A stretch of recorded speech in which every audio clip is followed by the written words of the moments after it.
এগৰাকী ধৰ্মপ্ৰাণ কৰ্মোদ্যমী ব্যক্তি চন্দনগড় খ্ৰীষ্টান ধৰ্মৰ প্ৰৱৰ্তক মহাযাজক যীশুখ্ৰীষ্ট আৰু পবিত্ৰ ধৰ্মগ্ৰন্থ বাইবেলৰ ওপৰত আছে তেওঁৰ অগাধ জ্ঞান আহৰণ কৰি আছে তেওঁ বাইবেল আৰু যীশুখ্ৰীষ্টৰ ওপৰত ন জ্ঞানৰ সমল তাৰেই কিছু সাৰ পাৰি তেওঁ দাঙি ধৰিছে আপোনালোকৰ বাবে অসমীয়া সংবাদ শীৰ্ষৰ জৰিয়তে উপসম্পাদক মৃণাল শৰ্মাই প্ৰস্তুত কৰিছে এই বিশেষ প্ৰতিবেদন। চাওক অসমীয়া সংবাদ শীৰ্ষৰ দৰ্শকসকলে।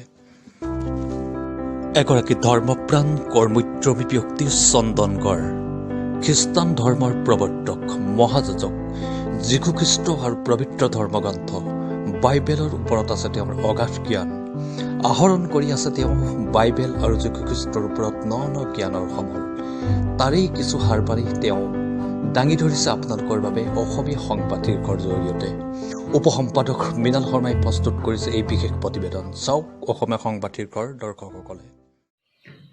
প্ৰভু যীশুক ধন্যবাদ আৰু প্ৰশংসা কৰিছোঁ। ঈশ্বৰৰ মহান অনুগ্ৰহ আৰু আশীৰ্বাদ আমাৰ মাজত আছে আৰু আজি তেনেকুৱা সময় দিলে ঈশ্বৰে তেওঁৰ জীৱিত বাক্য ক'বৰ কাৰণে আৰু মই বহুত সুখী হৈছোঁ যে ঈশ্বৰে সুন্দৰ সময়ত এই পবিত্ৰ শাস্ত্ৰৰ পবিত্ৰ বাইবেলৰ যি ব্যাখ্যাবিলাক ব্যাখ্যা কৰিব লাগিব আৰু সেয়েহে মই তাৰ আগতে মই শ্ৰুতিকে প্ৰাৰ্থনা কৰিব বিচাৰি আছোঁ। মহান ঈশ্বৰ যীহুৱা, তোমাৰ প্ৰশংসা ধন্যবাদ কৰিছোঁ, তোমাৰ মান সন্মান গৌৰৱ মহিমা যাচিছোঁ। Hallelujah. Father, we really thank you and we worshiping you, adoration, and magnify your name. You are so good to us and giving us new day, new life to magnify, to discuss about your word. পিতৃ মই তোমাৰ প্ৰশংসা ধন্যবাদ কৰিছোঁ, তুমি তোমাৰ জীৱিত বাক্য দিছা, তোমাৰ বাক্য আলোচনা কৰিবৰ কাৰণে শক্তি আৰু সামৰ্থ্য দে ঈশ্বৰ। এই বাক্যৰ দ্বাৰা আমাৰ জীৱনত নতুনত্ব আহিব আৰু আমি আশীৰ্বাদ পাই তোমাৰ মহিমা কৰিব পাৰিম। সেয়েহে গোটেইবিলাক সমৰ্পণ কৰি ক্ষুদ্ৰ প্ৰাৰ্থনা যীশু নামত খুজিছোঁ, আমেন। আজি মই বিশেষকৈ যেতিয়া প্ৰভু যীশুৱে এই পৃথিৱীত যেতিয়া আছিলে আৰু তেতিয়া তেওঁ 33 বছৰ 6 মাহ যেতিয়া এই পৃথিৱীত আছিলে, তেওঁ প্ৰথমতে যেতিয়া তেওঁ মিনিষ্ট্ৰী তেওঁ পৰিচয় যেতিয়া আৰম্ভ কৰোঁতে এটা বিশেষ ৰূপে তেওঁ আৰম্ভ কৰিছিলে আৰু তেওঁ এই পৃথিৱীত থাকোঁতে কি মহান কাম কৰিছিলে আৰু এইটো ক'ত লিপিবদ্ধ হৈ আছে, মই সেই কথাটোৱে আপোনালোকৰ সন্মুখত ব্যাখ্যা কৰিব বিচাৰিছোঁ। আৰু এইটো লিখা আছে জোহনী লেখা হোৱা 2 অধ্যায় আৰু 1 পদৰ পৰা 11 পদত। যেতিয়া যীশুখ্ৰীষ্টই তাৰ মাক মৰিয়মৰ লগত তেওঁলোকে এটা বিয়া ঘৰলৈ গৈছিলে আৰু এই বিয়া ঘৰত যাওঁতে তাৰ মাকে তেওঁ কি কথা কৈছিলে, সেই জেগাত এই স্থানত কি পৰিৱেশ এটা হৈছিলে আৰু তাৰ পাছত যীশুখ্ৰীষ্টই কি কথাবিলাক ক'লে, তাৰ 3টা কথা ইয়াত উৎপন্ন কৰিছে। আৰু মোৰ আজি বিষয়বস্তুটো হৈছে ঈশ্বৰৰ শক্তিৰ দ্বাৰাই মানৱ জীৱনৰ পৰিৱৰ্তনটো আহে। ঈশ্বৰৰ শক্তিৰ দ্বাৰাই মানৱ জীৱনৰ পৰিৱৰ্তনটো আহে। Because of god graced, because of God's power, human being can change. সেইটোৱে মোৰ বিষয় হ'ব। আৰু ইয়াতে যেতিয়া মই পঢ়িবলৈ পালে আমি গম পাওঁ জোহনী লিখা হোৱা 2 অধ্যায় 1 পদৰ পৰা 11 পদ। মই গোটেই বাইবেলটো মই একটা পদে পদে মই নপঢ়িম, কিন্তু মই 3টা প্ৰিন্সিপল, 3টা উপাদান, 3টা বিষয় মই আপোনালোকৰ সন্মুখত মই ডিছকাশ্যন কৰিব বিচাৰি আছোঁ। ঈশ্বৰে মোৰ হৃদয়ত সেইটোৱে কথা কৈ আছে। তো মই মাত্ৰ 3 পদটো মই পঢ়িম আৰু মোৰ তাত এনেকৈ লিখা আছে, পাছে দাৰিখাৰক তাকৰ হোৱাত যীশুৰ মাকে তেওঁক ক'লে, তেওঁবিলাকৰ দাৰিখাৰক নাই। প্ৰিয় ভাই ভনীবিলাক, যীশুৰ মাক মৰিয়ম সেই মাতৃগৰাকীয়ে গম পাইছিলে যীশু কোন হয় আৰু এই যীশুক উপস্থাপন কৰিবৰ কাৰণে এই পৃথিৱীত যীশুখ্ৰীষ্টই সৰ্বা হয়, গোটেই পৃথিৱীৰ মালিক সৃষ্টিকৰ্তা আৰু জীৱিত মহান ঈশ্বৰ হয়। সেই কথাটো ব্যাখ্যা কৰিবৰ কাৰণে এই বিয়া ঘৰত যীশুৱে প্ৰথম মিৰাকেল কামটো কৰিছিলে আৰু সেই কথাষাৰ প্ৰথমতে তাৰ মাকে গম পাইছিলে আৰু সেয়েহে তাৰ মাকে তেখেতক কৈছিলে যে যীশুৰ মাকে তেওঁক ক'লে, তেওঁক যিটো শব্দ ইয়াত সেই শব্দটো যীশুক ৰিফাৰ কৰিছে। আৰু এই যীশু কিয় ৰিফাৰ কৰিছে, কাৰণ যীশু 1 পদৰ পৰা 3 পদ যেতিয়া আমি পঢ়িলে বাইবেলটো 2 অধ্যায় জোহনত, তাত এটা কথা প্ৰকাশ পাইছে যে যীশু পৃথিৱীৰ সৃষ্টিকৰ্তা ঈশ্বৰ হয়। তেওঁ গোটেই পৃথিৱীৰ একজন মালিক হয়, সৃষ্টিৰ মালিক হয়, গোটেই বিশ্ব ব্ৰহ্মাণ্ডক সৃষ্টিকৰ্তা একজন ক্ৰিয়েটাৰ গড হয়, সৰ্বশক্তিমান ঈশ্বৰ হয় আৰু সেই কথাটোৱে ইয়াতে প্ৰকাশ পাইছে। প্ৰিয় ভাই ভনীবিলাক, আমাৰ জীৱনত মানৱ জাতিৰ জীৱনত যদি পৰিৱৰ্তন লাগে আৰু এটা আমাৰ শক্তি লাগিব, আৰু শক্তিটো মাত্ৰ ঈশ্বৰৰ পৰা প্ৰকাশ পাব। আৰু যেতিয়া আমি বিভিন্ন বাইবেলবিলাক আমি পঢ়িম, আমি এটা কথা আলোচনা কৰিছিলোঁ, এটা সান্তনাৰ কথাটো, আশাৰ কথাটো, এইবিলাক চব যীশুৰ পৰাই উৎপন্ন হৈছে। আৰু সেয়েহে সেই পবিত্ৰ শাস্ত্ৰত কোৱা নিচিনা তাৰ মাক মৰিয়মে এই কথাটো প্ৰকাশ পাইছিলে, তেওঁ যিখিনি কথা ক'ব সেইখিনি মানিবি হওক। আৰু সেইটোৱে এটা প্ৰথম পইণ্ট, প্ৰথম প্ৰিন্সিপল, যে যীশু এই পৃথিৱীৰ ঈশ্বৰ হয়। ছেকেণ্ড কথাটো যেতিয়া আমি চাম, তাতে লিখিছে যে যীশুৱে তেওঁক ক'লে, হে নাৰী, তোমাৰ লগত মোৰ কি কাম? মোৰ সময় এতিয়াও নহয়। পাছে তেওঁৰ মাক চাকৰতক ক'লে, এওঁ তহঁতক যিহকে কয় তাকেই কৰিবি হওক। সেই ঠাইতে যিহুদীবিলাকে শুচি কৰা আচাৰৰ দৰে 2-3 মোন পানী ধৰা এনে 6টা হীৰৰ মটিয়া আছিলে। মোৰ প্ৰিয় ভাই ভনীবিলাক, ইয়াত এটা ডাঙৰ ছেকেণ্ড কথাটো তেনেকুৱা এটা আছিলে, যেতিয়া আপোনালোকে কণ্টিনিউৱাছলি যেতিয়া পঢ়ি যাব 4 পদৰ পৰা 10 পদলৈ, এটা কথা তাতে প্ৰকাশ পাব, যেতিয়া তাৰ মাকে তেতিয়া কৈছে তেওঁৰ শিষ্যবিলাকক আৰু যিবিলাক আছিলে চাকৰবিলাকক, বিশেষকৈ যিবিলাক তেওঁলোকৰ কাম কাজত সহায় কৰিছিলে এই চাকৰহঁতক, যে এওঁ যিহকে ক'ব তাকেহে মানিবি হওক। এইটো এটা ইম্পৰ্টেণ্ট কথা হয়, কাৰণ প্ৰথম কথাটো তেওঁক এটা উপলব্ধি কৰিছে, তেওঁ ৰিপ্ৰেজেণ্টেটিভ জিজাছ খ্ৰাইষ্ট হয়, প্ৰভু যীশু হয়। আৰু ছেকেণ্ড কথাটো ইয়াত উপস্থাপন কৰিব বিচাৰিছে যে যিকোনো অৱস্থাত, যিকোনো পৰিৱেশত, যিকোনো সময়ত যীশু ৰেডি হৈ আছে। সেই ছেকেণ্ড কথাটো তাতে ইয়াতে প্ৰকাশ পাইছে। তাৰ মানে যেতিয়া আপুনি 8 পদ, 9 পদ, 10 পদ যেতিয়া পঢ়িব, তাতে এটা ইণ্টাৰেষ্টিং কথা তাত প্ৰকাশ পাইছে।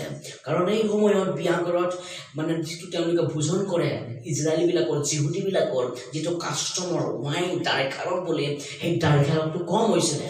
আৰু দাইখাৰক কম হোৱাৰ লগতে মানুহবিলাকৰ মাজত এটা কণ্ডলৰ সৃষ্টি হৈছে। ইমান ডাঙৰ বিয়া প্ৰগ্ৰেম কৰিছে আৰু বিয়াৰ সময়ত তেওঁলোকৰ ইমান ভালকৈ যোগান ধৰিব পৰা নাই।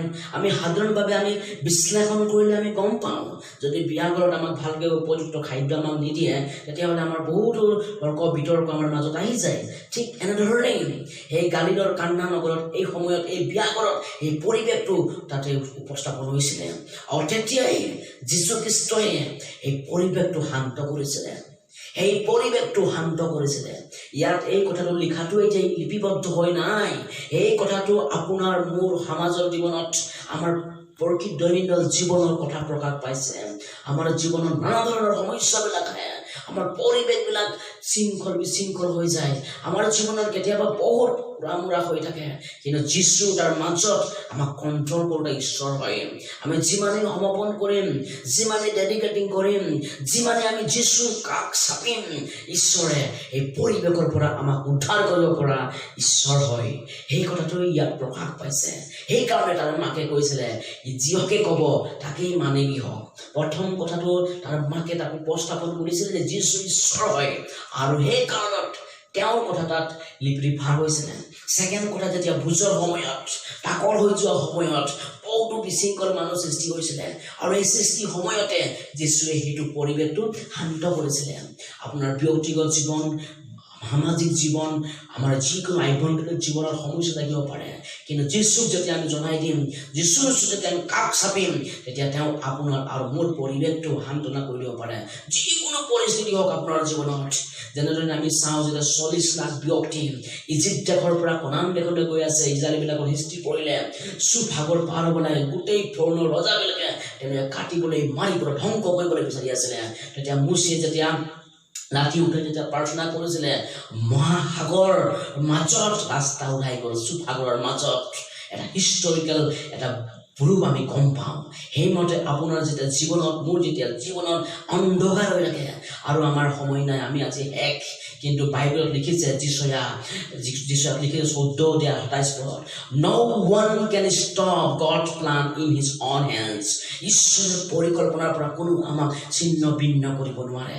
যিকোনো পৰিৱেশ হৈ যাওক আপোনাৰ জীৱনত, যিকোনো সমস্যা আপোনাৰ জীৱনত হৈ যাওক, জিজাছ ইজ ৰেডি এই সমস্যাৰ পৰা কণ্ট্ৰল কৰিবৰ কাৰণে।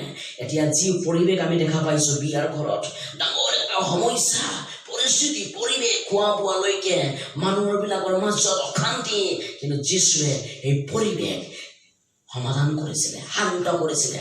আৰু ৰিজাল্ট স্বৰূপ আমি 10 পদত আমি গম পাওঁ যে ভোজৰ গৰাকীয়ে দৰাক মাতি ক'লে, সকলো লোকে প্ৰথমতে উত্তম দাৰেখালকে দিয়ে আৰু ভালেমান খোৱাৰ পাছত তাতকৈ নৰম দিয়ে, কিন্তু তুমি এতিয়ালৈকে উত্তম দাৰেখালক ৰাখিলা। কিমান ইণ্টাৰেষ্টিং কথা চোৱা, ইমান ধুনীয়া বস্তু কিয় ইমান অথনি পৰা ৰাখি আছা? এই কথাটোৱে ইয়াত উপস্থাপন কৰিছে প্ৰভু যীশুৱে। তাৰ মানে ঈশ্বৰে আপোনাক আৰু মোৰ হৃদয়ত সান্তনা দিব পৰা ঈশ্বৰ হয়। থাৰ্ড প্ৰিন্সিপলটো মই আপোনালোকৰ লগত ক'ব বিচাৰি আছোঁ। 7 পদত লিখা আছে, আৰু এইটো মতিয়া। এই মতিয়া কেতিয়া? পানীৰে পুৰ কৰা 6টা মতিয়া আছিলে। যেতিয়া পানী নাইকিয়া হৈছিলে তেতিয়াতো যীশুৱে কোৱা নাছিল যে মতিয়াকেইটা শেষ কৰি দলিয়াই পেলাই দিয়ক, নতুন নতুন মতিয়া আনা, নতুন নতুন পানী আনা বুলি কোৱা নাই। যীশুৱে কৈছিলে এই মতিয়াকেইটাত পানীৰে পুৰ কৰা কাণলৈকে, আৰু সেই পানীটোৱে এই মতিয়াৰ ভিতৰত যি পানী চিম্পুল পানী ভৰাবলৈ ক'লে আৰু প্ৰাৰ্থনা কৰিলে, যীশুৱে খুচি কৰি আশীৰ্বাদ কৰাৰ লগে লগে এই মতিয়াৰ ভিতৰত পানী খাই মানুহে অসহ্য ধন্যবাদ দিছে পৰিগৰাকী পৰিবাৰক। তাৰ মানে কি কথা ক'ব বিচাৰি আছো, আমাৰ জীৱনবিলাক আমি ভাবোঁ আমি একো কামৰ কাৰণে নহয়, আমি একেবাৰে একোৱেই যোগ্য নহয়, আমি কি কাম কৰিম?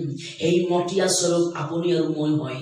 আমাৰ আত্মাটো খালী হৈ থাকিব পাৰে, আমাৰ শৰীৰটো খালী হৈ থাকিব পাৰে, এম্পটিনেছ হ'ব পাৰে, কিন্তু যেতিয়া আমি যীশুৰ বাক্য আমাৰ হৃদয়ত থাকিব, যীশুৰ বাক্যৰ বাহিৰত যেতিয়া আমাৰ হৃদয়ত থাকিব, আমাৰ জীৱন নতুন পানী এটা থাকিব। এই পানী ৰিপ্ৰেজেণ্টেটিভ ঈশ্বৰৰ গ্ৰেছ, অনুগ্ৰহ, আশীৰ্বাদ বিলাক হয়।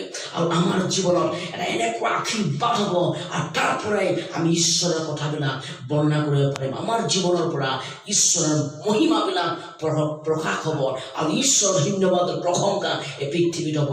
হেৰাই থকা, ধ্বংস হৈ যোৱা, নষ্ট হৈ যোৱা জীৱনৰ ব্যক্তিবিলাকে ঈশ্বৰলৈ চিনি পাব, আৰু এই মহান জনা প্ৰশংসা আৰু ধন্যবাদ কৰিব।